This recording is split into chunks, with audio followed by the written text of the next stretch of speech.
Alright, so this is a suggestion via a donation. The name of the video is Dr. Phil, Marriage Counselor. This is coming from the show SNL. Let's check it out. Today, Dr. Phil confronts the pain of an imperiled marriage. Next. Okay, I hear there's a woman in the audience who's 92, and it's her birthday. Leela Bell Nolan, happy birthday. That's a tiny audience, bro. Wow, Leela Bell. What a great name. Okay, today we're going to get real. Is that Maya Randolph? With Dr. Phil. He's here to attempt to rescue a troubled relationship. And if anyone can get right to it, tell it like it is, in your face, it's Dr. Phil. How are you doing today? I can't complain, Oprah. How you doing? He can't complain. Why can't all men be as easy as this guy? Really? I mean, right. Clap it up. Now, Ken and Dara Osborne are here. Dara feels something's missing from their marriage that's killing it. Is that right, Dara? Oprah. After 9 years of marriage, a great sex life, and 2 beautiful children, I truly felt blessed. But last week, Ken did something to ruin our wedding anniversary that I don't know if I can forgive him for. Let's go. And now our love seems lifeless.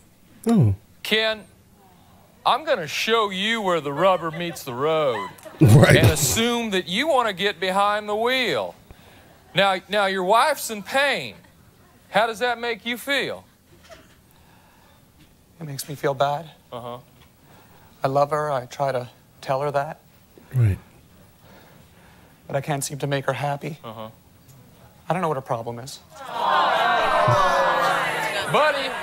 Buddy, I got news for you. Right. You don't want to hide a Mars bar in your sleeping bag when there's a bear outside the tent. A light bulb moment, Dr. Phil. Oh, yeah. Genius statement. Yeah. Dara, Ken, I want you to turn your chairs, and I want you to face each other and look each other eye to eye. I want you to do that for me. Dr. Phil is kind of cringe to me, guys. Marriage isn't magic, folks. It's like managed. Okay? Now, Dara, I want you to describe the pain that Ken has caused you. I feel unloved. Okay.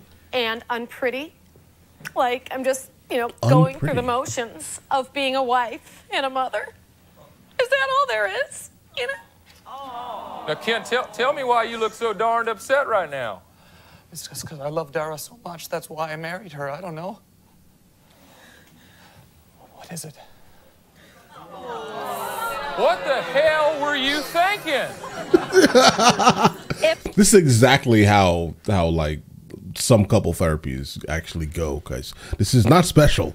It's just like, oh, woman crying, it's your fault, fix it, with no explanation on how to fix it or actually what it actually is going on, other than the fact that she's crying. Couple therapy needs to be, honestly, both ways, I would say, right? Make it so both parties are heard, not just the person crying. Okay. If mama ain't happy, ain't nobody happy. Am I right? Please. Thank you. Right. Ken, it's like this. You cannot eat at the Chinese buffet if there's no duck sauce. Okay. Bro. You cannot eat at the Chinese buffet if there's no duck sauce. Dr. Phil, you are a modern-day Confucius. Look, I'm willing to accept my responsibility for whatever it is that I'm doing wrong. Oprah. You'll never find out. Dr. Phil. Right. Can't you just help me and my wife be happy?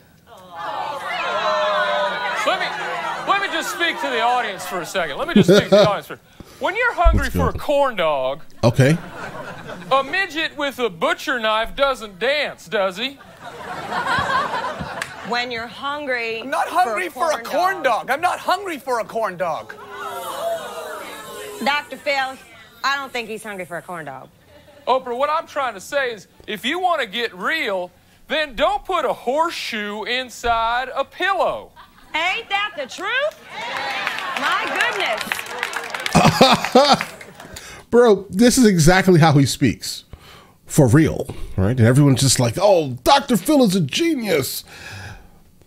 He didn't say anything, guys. I'm sorry. He didn't say anything. He is extremely, extremely biased because he knows his audience, right? Kind of like Steve Harvey, right? For example, Steve Harvey knows his audiences for the most part. I would say women over 40, right? A lot of them are going to be housewives. A lot of them are going to be single also. So it's like a weird mix of thing, but he knows that his audience is absolutely women specifically. So he completely plays into that very specific audience in a way that just makes men look bad consistently and women look like angels in these, you know, these events. And that's kind of what I think of Dr. Phil and a lot of the talk show hosts, because they know exactly their audience and they don't realize what they're actually doing to a lot of the men in the country, right? But all right, let's get it. Dara, what are you feeling right now? Well, I feel, you know, Legitimize. last week we planned our 9th wedding anniversary dinner, and Okay. he was 2 hours late, Right. and he didn't even call.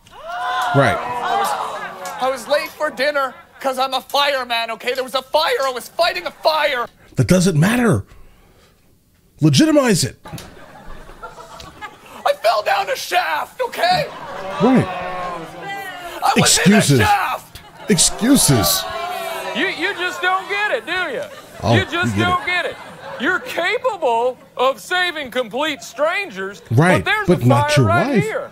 Right. It's a 4-alarm fire in your That's- wife's heart. Right. And you can't even slide down the pole, can you? No.